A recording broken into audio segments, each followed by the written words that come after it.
Hello, everybody. Thanks for listening. I'm going to be responding here to a series of very heavy and fortunately extremely inaccurate accusations and criticisms coming from my dear godbrother, Bhakti Vikasa Swami. And I'm going to respond to his, at times, very heavy criticisms of me simply by giving you objective information about myself, what I've been doing, and about what Vaishnav culture actually is. I see this as an extraordinary opportunity coming from Krishna for me to clear up some false assumptions and beliefs about Vedic culture, which I feel are significantly weakening our outreach. And although Bhakti Vikasa Swami sort of repeatedly claims that I have given up the fight to spread Krishna consciousness, I used to be a good preacher, but of course those days are long gone. And now, rather than work sincerely to really, or through bold teaching to spread Prabhupada's mission, I have sort of been mentally kidnapped by academia. In fact, he uses the term Stockholm syndrome, which means that someone is actually abusing you or harming you, but you come under their control, so you actually see them as somehow your protectors or as people you should please. So I'll try to do the best I can, considering that I'm now suffering from Stockholm syndrome, and and I've sort of sorry, but this stuff you'll see as I get into it. It's just, I mean, it's amazing that I've come under the influence of atheists and materialist scholars. And so I'll just read one little quote here from Bhakti Vikasa Swami. I'll try to be. I mean, it is a serious thing, but the accusations, many of them are just so wild that and inaccurate that it's probably healthier to laugh at it than to get really angry or anything like that. So, quote from Bhakti Vikasa Swami. Most Vaishnav devotees today, especially in the West, are as if captive in a culture that is hostile to the whole Vedic worldview in which Krishna consciousness exists. Now, there's something really interesting here, and that is that the whole Vedic worldview. Now, that should refer to philosophy. In fact, in the Bhagavad Gita, chapter 18, text 20 through 22, Krishna describes Triguna Jnana, jnana, knowledge or awareness or consciousness in the three modes. And it's clear if you read those verses that he's talking about worldview. And so what's happened here, as I will show, is that Bhakti Vikaswami seems to believe that the whole Vedic worldview, not exclusively, but often refers to external things, which Prabhupada directly said are superficial. But let's just get into this more. The whole Vedic worldview. My favorite book is the Bhagavad Gita and also the Bhagavatam. I read them regularly, and I am on a daily basis absolutely inspired by Krishna's teachings. So if that's the case, why am I doing such unnecessary things like trying to speak the language of academia, not embrace the ideas, because Bhakti Vikasa Swami has not given one example or actually embraced the ideas of materialistic philosophy, but the language. He mentions that I used to be kind of useful to Lord Chaitanya's movement when I was just doing regular preaching like he does. But when I stopped being like him, I guess my utility sort of really went down. One interesting thing is actually, I mean, there's just so much to say. I just try to get it all in. I have never in my life been preaching, I would say, more boldly, with more enthusiasm, and with better results, which I can talk about later also. I mean, we're getting extraordinary results, which somehow have not come up on Bhakti Vikasa Swami's radar. One reason is that so many leaders in ISKCON have been so and critical, insulting to and critical of Krishna West, and have done their best to trash it to other devotees, that basically I stopped trying to communicate with with the movement, in which so many leaders, not always as sort of, what's the word, insultingly, and as say Bhakti Vikasa Swami, but I mean so many leaders, because nowadays almost everyone in ISKCON, or a strong majority of the devotees, are disciples of gurus who are servants of Prabhupada.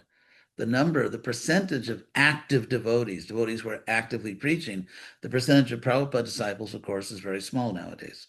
There are great examples of wonderful devotees, Prabhupada disciples who are preaching, but they're a small minority now. And so therefore, if ISKCON gurus, as I can't say most of them, but I strongly suspect most of them, either directly criticize Krishna West, and often as irrationally as Bhakti Vikasa Swami, which I'm going to demonstrate, by the way, uh, or some ISKCON leaders may not directly and sort of grossly uh, criticize everything we're doing and misunderstand everything we're doing, but they'll just say, well, yeah, you don't need to do that.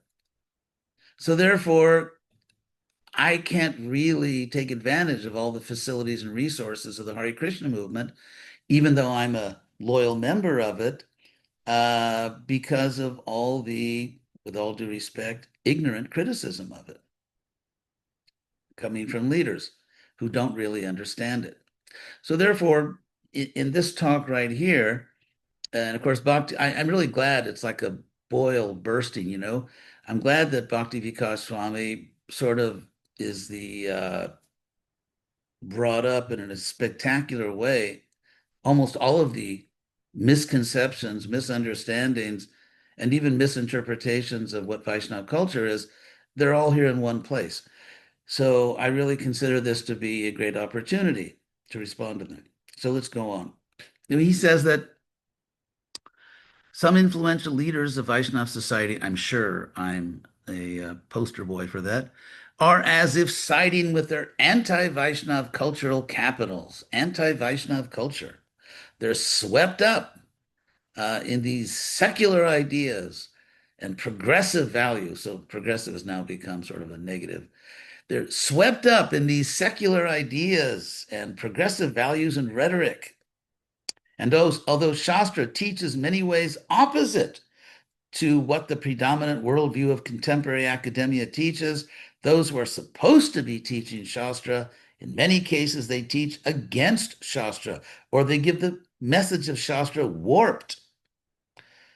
That's a negative.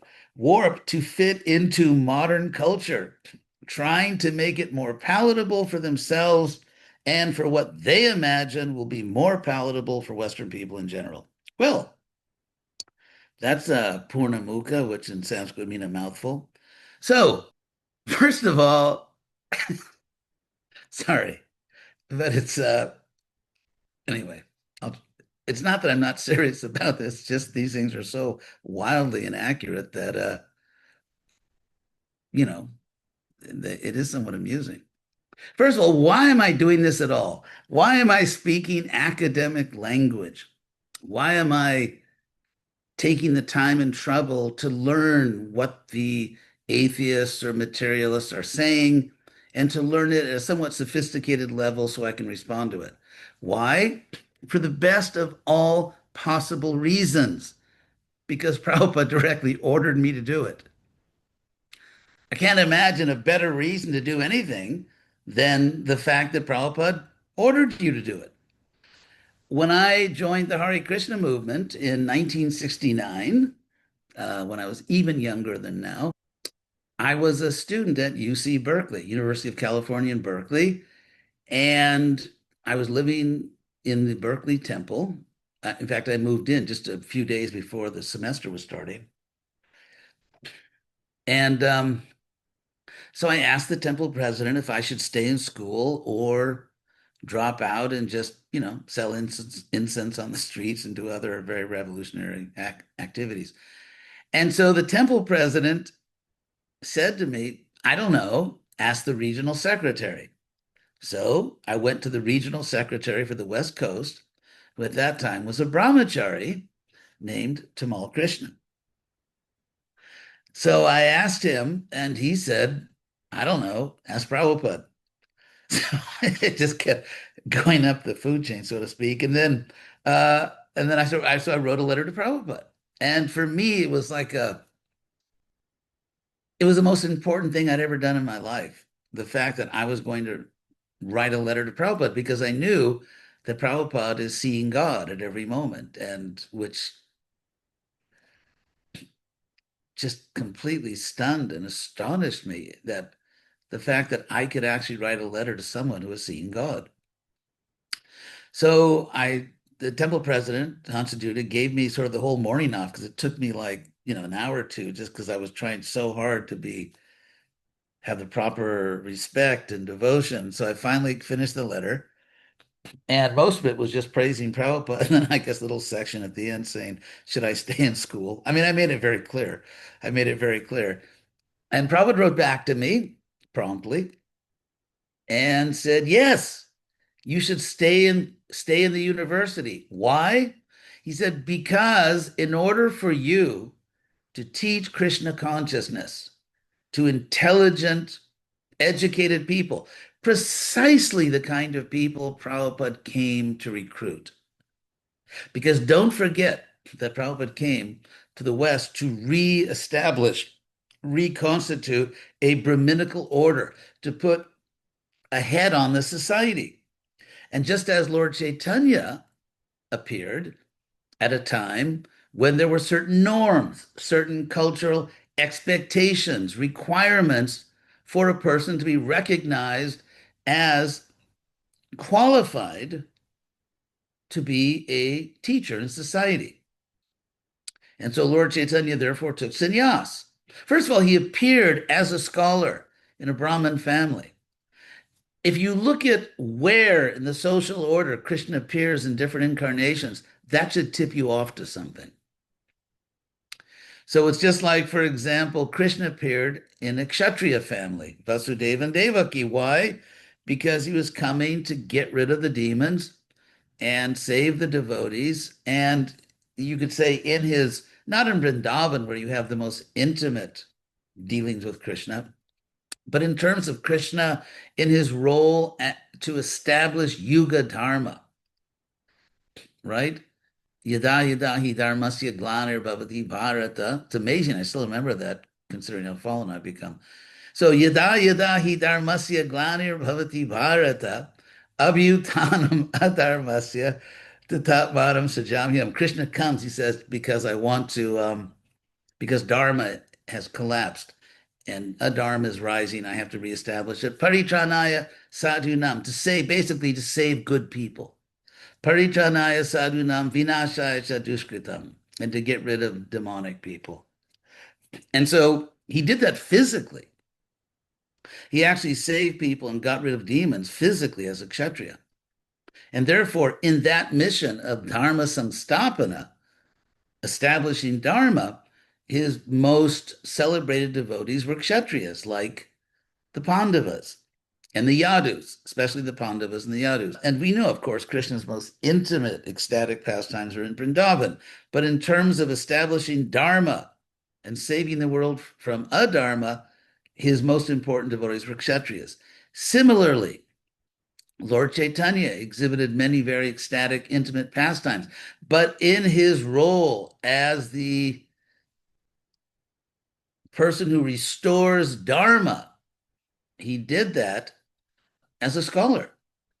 Yeah, Lord Chaitanya debated with Prakashananda, who was a very influential scholar in Benares, a center of impersonalism. And of course, he converted Sarvabhauma, who became an important member of his movement. So he did that. And then look who else he converted, so to speak. The six Goswamis. These were all great intellectuals. They were scholars. They wrote books. They wrote very sophisticated books. So that's how Lord Chaitanya established his movement. Of course, as we know, he did Harinam, in the streets for the people in general.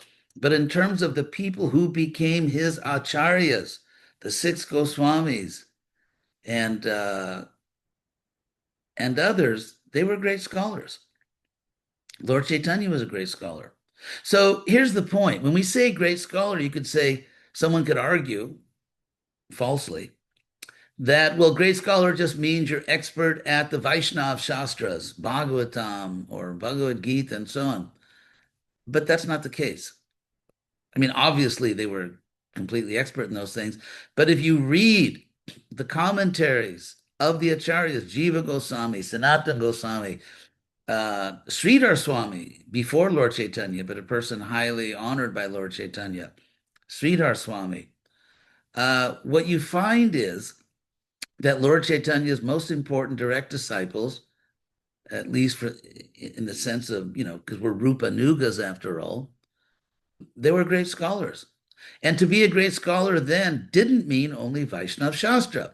It meant you were expert in grammar, Paninian grammar. You knew all about even like astronomy. You knew about poetics in Sanskrit called kavya. And Lord Chaitanya showed that in his famous debate with the Keshav Kashmiri Pandit, where the devastating criticism Lord Chaitanya made, which humbled the Keshav Kashmiri Pandit, they were not from Vaishnav Shastras. They were actually just from books, very sophisticated texts on poetics. Consider Rupa Goswami's Nectar of Devotion, Bhakti Rasamrita Sindhu, the whole rasa vichar, rasa analysis, which he does so brilliantly. He didn't invent that. In fact, rasa vichar, sort of analyzing rasa and rasavasa and all that, that had been a really big deal among non-devotee scholars for centuries. So what he did in order to write the Bhakti Rasamrita Sindhu, Rupa Goswami had to master all these very sophisticated texts on rasa. I've read some of them. Believe me, they're not easy. They're sort of like, like head crackers. I mean, they're really very sophisticated books. So grammar, poetics, rasa theory, astronomy, and other things, which I'm just not mentioning now. In other words, they had to be thoroughly expert in quote unquote mundane scholarship. And then what they did is in the mood of yukta vairagya, using what is favorable for Krishna service, they Krishnized all these things or used it for Krishna consciousness. That's exactly what Prabhupada told me to do. He didn't say you need to read Bhakti Shastra. He said, because I wasn't going to learn much Bhakti Shastra at the University of California in Berkeley in 1969. Believe me, I wasn't. And if I would have taken a course in Hindu studies, it would have done, just would have been more of an attack on Vaishnavism than a support of it. So, and yet Prabhupada told me to stay there. He said, because I had to get that quote unquote mundane education in order to persuade other intelligent people. And that's exactly what Lord Chaitanya did. And that's exactly what the six Goswamis did. But as I'm going to show, there's a lot in this sort of this fiery critique of my life and my apparently false attempt to serve Prabhupada. There's just a lot of misunderstanding there. And when a senior leader in the movement sort of grossly misunderstands a lot of things, that's that can lead to bad results. So I'll go forward. Well, I'll just say what I have done is for several years now working with the great devotee from Tirtha Prabhu, who's the last living active member of the Bhaktivedanta Institute, who was personally appointed by Prabhupada to that position. And so he's has a genius for getting people to work together and encourage them. And I more or less have taken over the role of being the academic director. In fact, I'm the academic dean of the Bhaktivedanta Institute, which is Prabhupada's main academic project. And I have done a lot. I have strongly pushed the devotees not just to engage in, not that they were doing this, but not just to engage in sort of, things that aren't directly promoting Prabhupada's great thesis of life comes from life. And I very much, I'm actually quite militant. In fact, not only am I not under the whammy of mundane scholars, the reason I did not myself pursue an academic career, which I haven't, is because I wanted to be free to speak openly Prabhupada's teachings. And just as I translated Prabhupada's books into Spanish and Portuguese, what I'm basically doing is translating Prabhupada's teachings into the language of academia. And if someone doesn't know that, unfortunately, what it shows is that they don't know much about contemporary scholarship. Because to say that I've lost my preaching spirit, it just means someone is sort of seriously unaware of what I'm saying.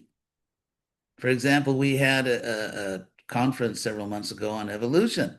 And if you listen to my talk, you'll see it's very, as they say in the Hare Krishna world, fired up, very powerfully defending our point of view. In fact, one time I was walking with Prabhupada in Rancho Park in Los Angeles, and Prabhupada was in the mood. That's when he was doing Life Comes from Life debates, and he was kind of in the mood. He wanted to go at it. So as we were walking, Prabhupada said, I want someone to take the part of the atheist. He wanted to go at it. I want to have another debate. And no one volunteered. So finally, Karandar, temple president, BBT trustee, and GBC there, he said, okay. So he started making some points. And at one point he said, well, he said to Prabhupada, you said that Krishna, and Prabhupada just cut him off. Prabhupada cut him off and said, do not bring in Krishna here. I'll never forget that. I was standing right next to Prabhupada. Do not bring in Krishna here. First, we will talk about your point. By the way, what Prabhupada was doing there is the whole Vedic process. It's called Purva Paksha, which means, what do your opponents say? And Prabhupada was enunciating a principle which is very well known among those who sort of ruin their lives by, studying scholarship, is that before you bring in your philosophy, you, in the most, I don't want to say generous way, but in a very fair way, you present the opposing argument. Then you defeat it.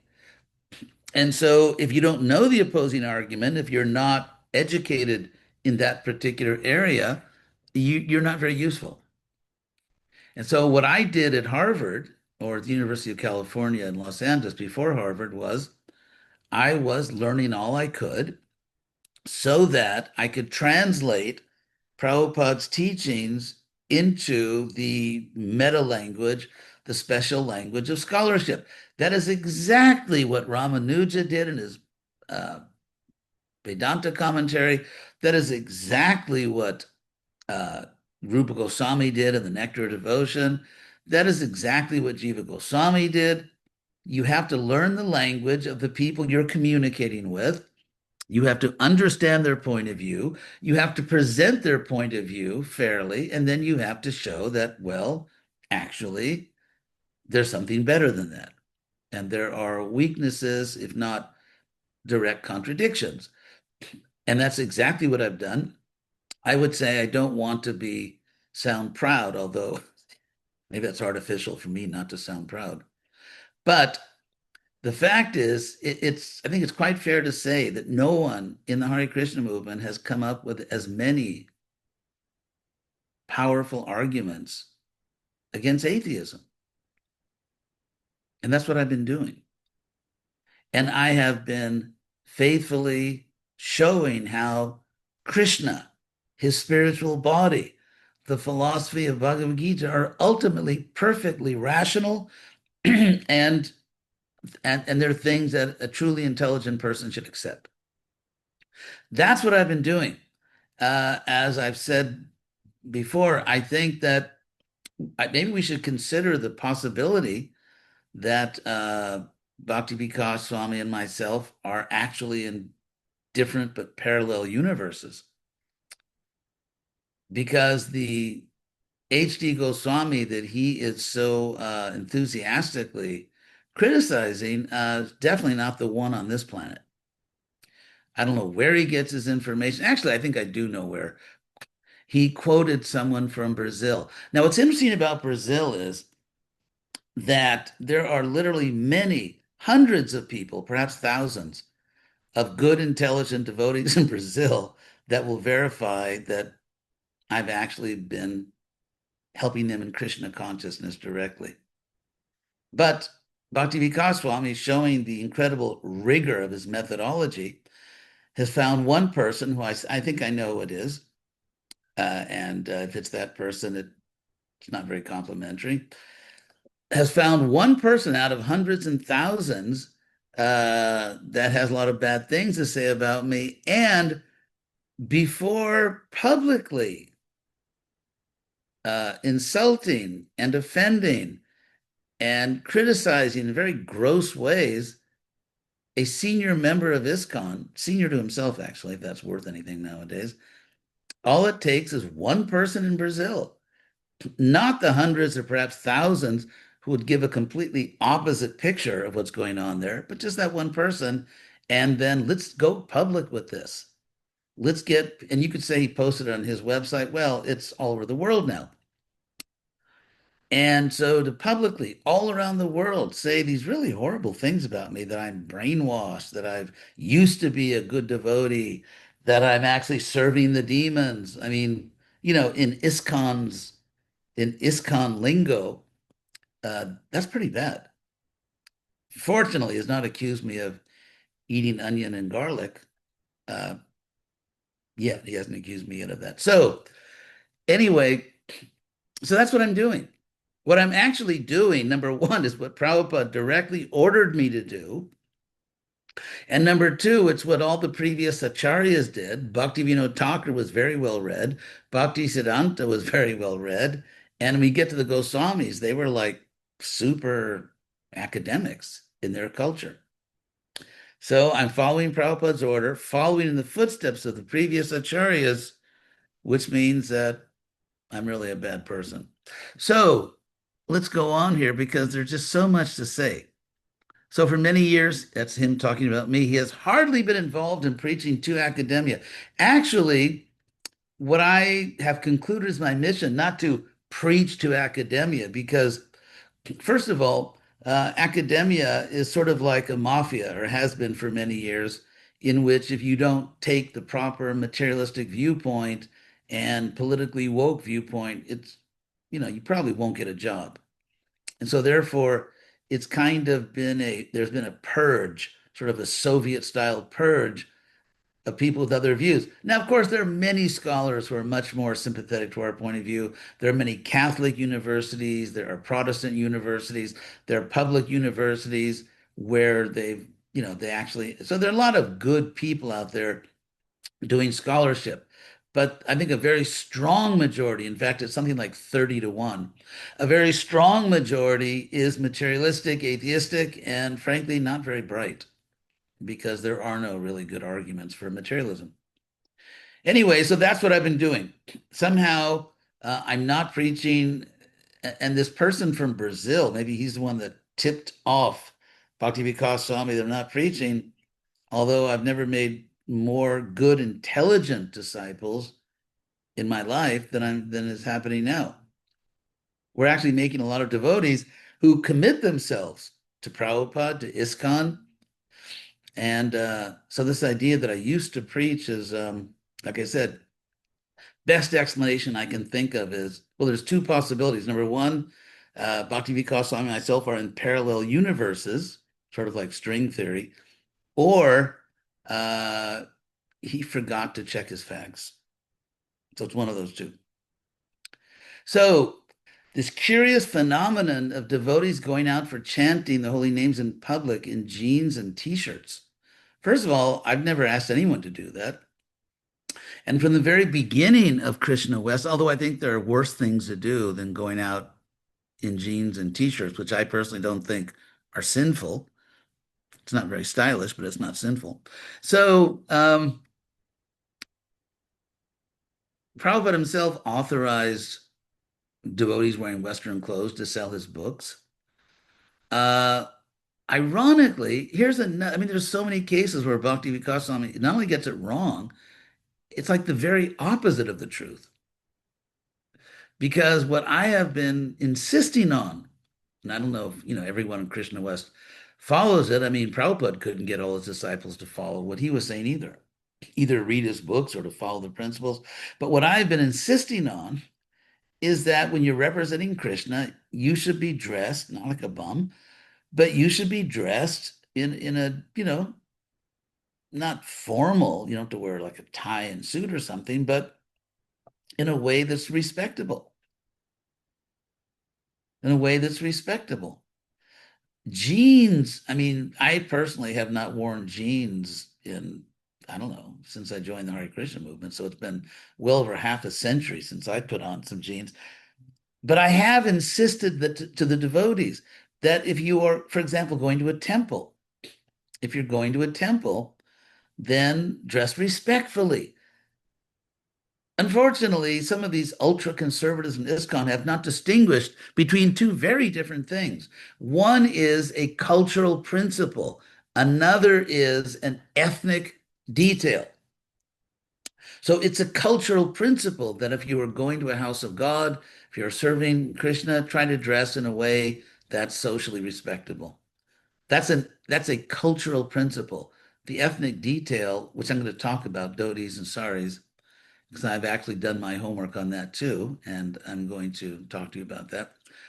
So no, I've never asked anyone in my life, I never asked anyone to chant Do Harinam in jeans and t-shirts. Although, ironically, if you look at a t-shirt, let's say it's clean, it's not ragged, doesn't have a drooping collar, doesn't make you look like a bum. Let's say it's, like a t-shirt. What's the difference between that and a kurta? Okay, what are the differences? A kurta has buttons, t-shirts don't have buttons. So apparently, as Krishna says in the Gita, among shirts, I am shirts with buttons. I mean, it's just, I don't get it. Why is a kurta the only difference? It has buttons and it goes below the waist. So if somehow a shirt going only to the waist, or maybe a little below the waist, maybe it's those extra inches below the waist that make a kurta, give it all its spiritual shakti. But in general, I mean, some people pay hundreds of dollars for jeans. I mean, there are jeans and jeans. Again, I never in my life asked anyone to dress like that. I don't wear jeans, but I think and it's not what I'd like. I'd like them to dress a little more uh, formally, but I don't think it's the end of the world. And I don't think it's a threat to Vedic civilization as we know it. Ironically, if you look at Lord Chaitanya, there's absolutely no evidence that Lord Chaitanya or his followers, when they did Harinam, were dressed differently than anyone else. They didn't have uniforms. They just dressed like everybody else. A lot of times they didn't wear shirts. So maybe wearing t-shirts kind of conservative in that regard. So if by doing this he could actually make hundreds and thousands of Western devotees, that would be glorious, but it hasn't happened. So boy, he really raised the bar on me. At a time when practically Prabhupada's mission in almost every major Western city is overwhelmingly from people from a Hindu background, who, by the way, are wonderful people. And I'm not criticizing them. I think it's important for me to keep saying this because apparently a lot of things, unless I say it 1,000 times, people, even if I do say it 1,000 times, a lot of people think I never said it. My personal experience with ISKCON devotees from an Indian background is that they're really great people. They're really great people. With me, they've always, I'd say almost all of them, have been generous, hospitable, uh, eager to learn. They're some of the best people I've met. And so I have absolutely nothing to criticize in our large Indian congregations all over the world because most of them are really great people. What I'm criticizing is where are the Western communities that Prabhupada created and now are so severely diminished. So no one is making hundreds and thousands of Western devotees. So apparently I have to do better than traditional, let's say, traditional temples. They brag if they make 3 or 4 devotees in a year. If I make 30, I'm a bum. So, I mean, do I really have to make thousands to show that what I'm doing is bona fide? What about dozens? I mean, how many Western projects are making dozens of devotees? And by that, I want to make a distinction. And this is not meant to criticize anyone, but it is a, sociologically, I think, a valid distinction. We're not just talking about people who take a yoga class from an ISKCON devotee or even go on a pilgrimage to India, which is really good, not criticizing that. But what sociology shows is that a movement will really make it, a movement like ours, when you build your core. In other words, why don't we see how many Western devotees are being made by different projects? Devotees who actually will stand up and be counted in public. I am a member of ISKCON. I'm not just interested in this or that sort of yogic type program offered by an ISKCON devotee, but I am an ISKCON devotee. I'm dedicating my life to Prabhupada's mission. I am a follower. They publicly declare, I'm a follower of Prabhupada. He is my founder acharya. I am trying to qualify myself for initiation. If we see how many Western devotees Krishna West is making who really become devotees of Prabhupada, followers of Prabhupada, aspiring for initiation, openly telling the world that I'm a member of ISKCON, I'm a follower of Prabhupada, I'd say we're probably in the top tier. And if Bhakti Vikas Swami would have asked me, I could have told him, but he didn't ask me. He asked, one of the very few people in Brazil that, thinks I'm a train wreck for ISKCON. Whereas the 1,000 devotees, hundreds and hundreds or thousands of devotees who think what I'm doing is really good for ISKCON, he somehow didn't get around to those people. So if we talk about making devotees who are, again, core devotees, not friends of the movement, core devotees, I think we're one of the best Western preaching projects in ISKCON. So then he says, New Age creeped in the form of so-called bridge preaching with physical. There's no one on this planet who has criticized bridge preaching as much as myself. And the reason is because, as I've said 1,000 times, it tends to be foot of the bridge preaching. It's like the old joke, why did the chicken cross the road to get to the other side? But there's a corollary here. Why did the chicken cross the bridge? And it's to get to the other side. So I have emphasized, and to what extent the people in Krishna West follow me. I mean, to what extent did everyone in ISKCON strictly follow everything that Prabhupada said? Like, for example, you should give second initiation to women. There's an example of Prabhupada personally stating something, doing it himself, but Bhakti Vikasa Swami thinking that he knows better. Well, I don't think I don't think I know better than Prabhupada. And what I will show, sorry, this has been going on forever, but everything I'm doing, I can trace back to a direct statement of Prabhupada or many direct statements of Prabhupada strongly encouraging it. So, bridge preaching, physical yoga, I it's funny because I have many disciples that teach physical yoga, and of course they're very good devotees, and I support them. And I never say you can't do that, but what I've always emphasized is that's not the center. That can't Physical yoga cannot be the central outreach program for the simple reason that it limits you to a very small group of people, and I go into the whole sociological analysis, academic studies of who takes yoga, the fact that it's 80% women. If it was 80% men, it would be the same problem. And, why people take. So, anyway, to say that I'm sort of pushing ISKCON or devotees to do preach with physical yoga is like wildly inaccurate. It's like, it's kind of comically absurd. Although again, I don't criticize devotees that teach physical yoga because I know many of them are, excellent devotees. It's just not something I have ever emphasized. Alternative theories, alternative therapies. I am, and I know many people will probably lose faith in me for saying this, but I'm kind of allopathic. So mundane and bogus psychology. Well, we don't need mundane and bogus psychology because the Bhagavad Gita has the best psychology. Again, a devotee's letter that in Brazil, hey, guess what? ISKCON is just saturated with astrology and Vastu Shastra and all this, stuff. And probably I've been the biggest person, the person that's most pushing back. So to say that I'm behind all this, whoever wrote, notice that he said a devotee's letters, one devotee, not the thousand who will say no, that's all nonsense, but the one, and I think I know who it is, and if it's the person I think it is, so it's not someone that is going to make Bhakti Vikasa Swami look good. The letter writer also argues that Brazil BBT has suffered both in quality and quantity of books. This is because HDG has lost faith in Srila Prabhupada's books, and that's filtered into the BBT, who indirectly are discouraging their distribution. So the BBT is discouraging distribution.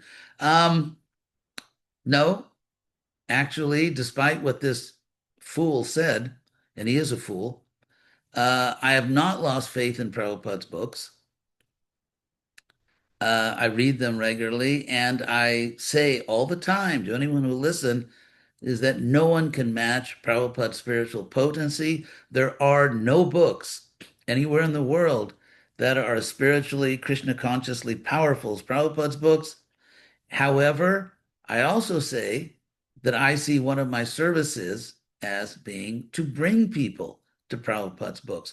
And that's exactly what my preaching has done. Because every person that I initiate, or all the people who somehow follow me, um, understand that Prabhupada is the founder of Charya, and no one is on his level. His books are the most potent. We all understand that. One other point is that I have had nothing to do managerially with the Brazilian BBT in almost half a century, 40 to 45 years. So maybe I'm also responsible if book distribution has declined in Bulgaria or Indonesia. That's probably my fault also. Um, but I do read Prabhupada's books myself. And I say all the time, they're the most powerful spiritual books on this planet. And I see my job, what I'm doing is bringing people to Prabhupada and his books. No longer aligned with Guru, Sadhu, and Shastra. This ought to be good. Oh, get this. This is like, I mean, just for sheer entertainment value, these things are amazing.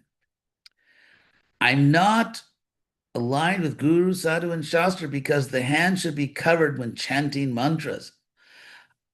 How unfortunate that no one told Prabhupada that. Because we have all these pictures of Prabhupada with his uncovered hand chanting Gayatri mantra. Prabhupada said, as far as Bhakti Vikas quotes the Hari Bhakti Vilas, which Prabhupada said is a book written for householders in India uh, hundreds of years ago. In other words, just as Rupa Goswami sort of took over the whole rasa vichar movement, which was a big deal back then among intellectuals analyzing rasa, and Rupa Goswami just powerfully Krishnized it, so he just sort of took over that whole domain. Similarly, India was very ritualistic at the time, and so the Hari Bhakti Vilas, among many other things, sort of Krishnizes it, and Prabhupada said he placed three conditions on it that it is for householders in India in that time. So, in other words, Prabhupada's personal example is not evidence, but a book which deals with all kinds of ritual details is evidence, even though Prabhupada said it's not for this age, not for the Western world, and uh, and not for us. But that's more important than Prabhupada's own example. And yet, I'm being accused of not following Prabhupada. This is rich. I mean, this is really, what can you say? Then another point about stitched clothing. Bhakti Vikasa Swami quotes from the Srimad Bhagavatam purport. A sannyasi or a person about to perform a ritualistic ceremony should not dress himself in clothing sewn with a needle. Prabhupada's quoting something, but he never followed it. He never followed it. Why? Because as he explained to Allen Ginsberg in the famous long conversation they had, Prabhupada is just giving us a picture of this culture, but personally, he never followed that. We have many pictures of Prabhupada installing deities, uh, you know, worshiping deities with stitched clothing. So if Prabhupada mentions some ritual detail, I mean, he mentions a lot of things. You can find Prabhupada, for example, translating verses in the second canto, other cantos that talk about very sophisticated, impossible yoga techniques where you're lifting, the life air here and there, you shoot it out the head. And Prabhupada says you should do this.